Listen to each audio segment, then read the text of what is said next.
പണ്ട് പണ്ട് അതിമനോഹരമായൊരു കാടുണ്ടായിരുന്നു. അവിടെ അപ്പു എന്നു പേരുള്ളൊരു ആനയുണ്ടായിരുന്നു.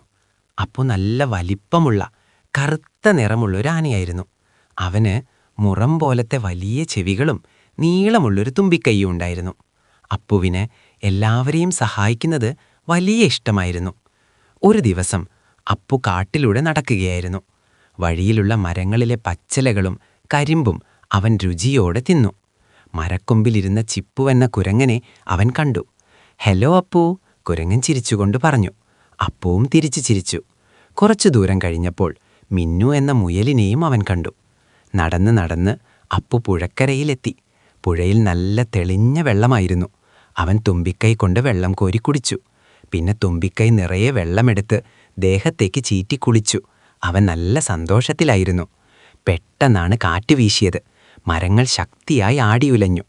പുഴയുടെ കരയിലുള്ള ഒരു വലിയ മരത്തിൻ്റെ മുകളിൽ ഒരു കിളിക്കൂടുണ്ടായിരുന്നു. കാറ്റത്ത് ആ കൂടിളകിപ്പോയി. അയ്യോ, കൂട് താഴേക്ക് വീഴാൻ തുടങ്ങി. അതിനുള്ളിൽ ചെറിയ കിളിക്കുഞ്ഞുങ്ങളുണ്ടായിരുന്നു. അമ്മക്കിളി പേടിച്ചുറക്കെ കരഞ്ഞു. ഇത് കണ്ട അപ്പു വേഗത്തിൽ ഓടിയെത്തി. കൂട് നിലത്ത് വീഴുന്നതിന് തൊട്ടു മുൻപേ അവൻ തൻ്റെ നീളമുള്ള തുമ്പിക്കൈ നീട്ടി അത് പിടിച്ചു. വളരെ മെല്ലെ ഒരു പൂവ് പോലെ അവൻ ആ കൂട് പിടിച്ചു.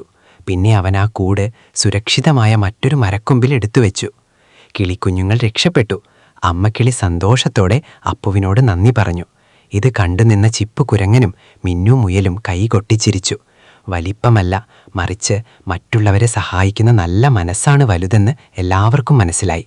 അപ്പു തുമ്പിക്കൈ ഉയർത്തി എല്ലാവരോടും യാത്ര പറഞ്ഞ് തൻ്റെ വീട്ടിലേക്ക് നടന്നു. കഥ ഇഷ്ടപ്പെട്ടാൽ ലൈക്കും സബ്സ്ക്രൈബ് ചെയ്യാൻ മറക്കല്ലേ. ബെല്ലൈക്കൺ അമർത്തിയാൽ പുതിയ കഥകൾ വരുമ്പോൾ നിങ്ങളിലേക്ക് നോട്ടിഫിക്കേഷൻ വരുന്നതാണ്. ഏതുതരം കഥകളാണ് വേണ്ടതെന്ന് കമന്റ് ചെയ്യൂ.